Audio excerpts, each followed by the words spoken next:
பெரியோர்களே, தாய்மார்களே, இளைஞர்களே, மாணவ செல்வங்களே, அனைவருக்கும் பணிவான வணக்கம்.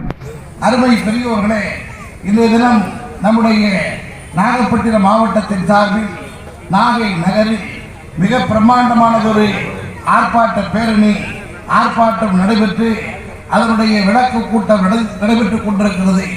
அருமை நண்பர்களே, தமிழ்நாட்டு மீனவர்களை தொடர்ந்து அச்சுறுத்துவதும் தொடர்ந்து அவர்களுக்கு இன்னல் விளைவிப்பதும் அவருடைய உயிருக்கு உழைப்பதும் உடமையை சீரழிப்பதும் என்கின்ற காரியத்தில் இன்று நேற்றல்ல பல்லாண்டு காலமாக இந்திய அரசு இந்த பணியை செய்து கொண்டிருக்கிறது, ஒன்றிய அரசு செய்து கொண்டிருக்கிறது என்றாலும் கூட சமீபத்தில் நடைபெறக்கூடிய கொடுமை மிகப்பெரிய உச்சகட்டத்திற்கே சென்றிருக்கிறது.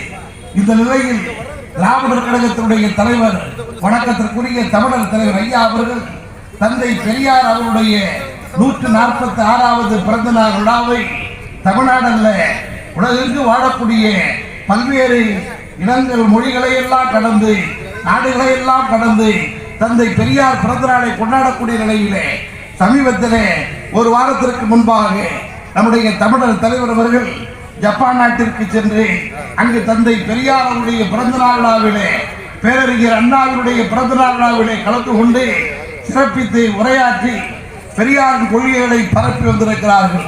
அது மட்டுமல்ல, தொடர்ந்து சிங்கப்பூர் என வெளிநாடுகளுக்கு சென்று அவருடைய பணி கிட்டத்தட்ட ஒரு 2 வாரங்கள் நிலையிலே வெளிநாடுகளில் இருந்ததால் இங்கே தமிழ்நாட்டில் நடைபெறக்கூடிய மிகப்பெரிய கொடுமையின் உச்சம் என்பதனை கண்டு சகிக்காமல் நம்முடைய தலைவர் தமிழ்நாட்டிற்கு வந்த பிறகு உடனடியாக இந்த பிரச்சனைக்கு முற்றுப்புள்ளி வைக்க வேண்டும், இனிமேல காத்திருக்க கூடாது, பொறுத்திருக்க முடியாது என 91 வயதை கடந்து வருகிற டிசம்பர் 2ஆம் நாள் 92வது வயதை கடக்க இருக்கக்கூடிய தந்தை பெரியார் தந்த தலைவர், தந்தை பெரியாருக்கு தந்தை பெரியாரின் தத்துவத்தையும் இந்த இயக்கத்தையும் பாதுகாக்கும் தலைவர், திராவிடர் பேரினத்தினுடைய உரிமை மீட்பதற்காக நாளும் களமாடக்கூடிய நம்முடைய தலைவர் தமிழ்நாட்டை தாண்டி உலகெல்லாம் சுற்றிக் கொண்டிருக்கிறார்கள்.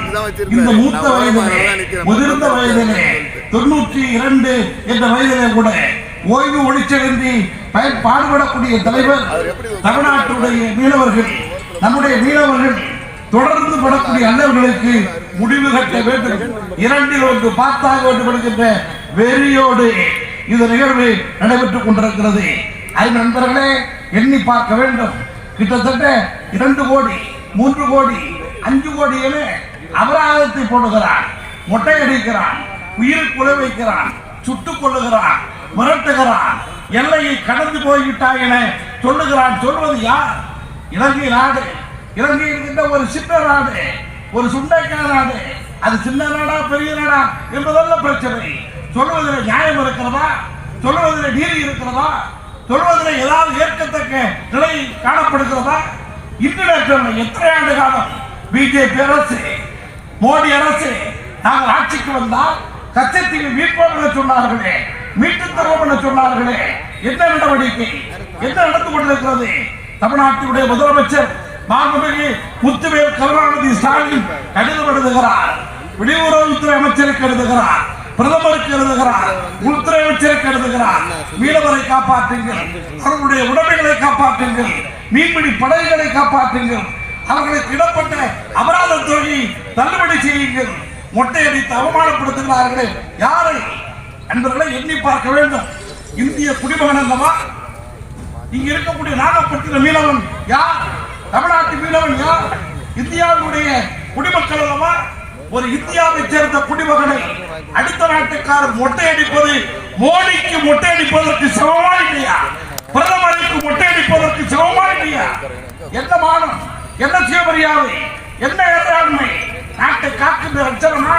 நாட்டு மக்களின் உரிமையை காக்கின்ற லட்சணமா? எண்ணி பார்க்க வேண்டும்.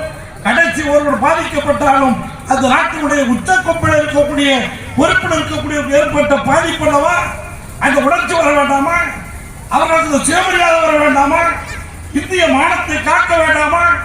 நீ காக்கவில்லை என்று சொன்னால் இந்த நாட்டின் மானத்தை, இந்த மக்களின் உயிரை காக்க நான் இருக்கிறேன் என தலைவர் வீரமணி இன்னைக்கு களத்துக்கு வந்திருக்கிறார்.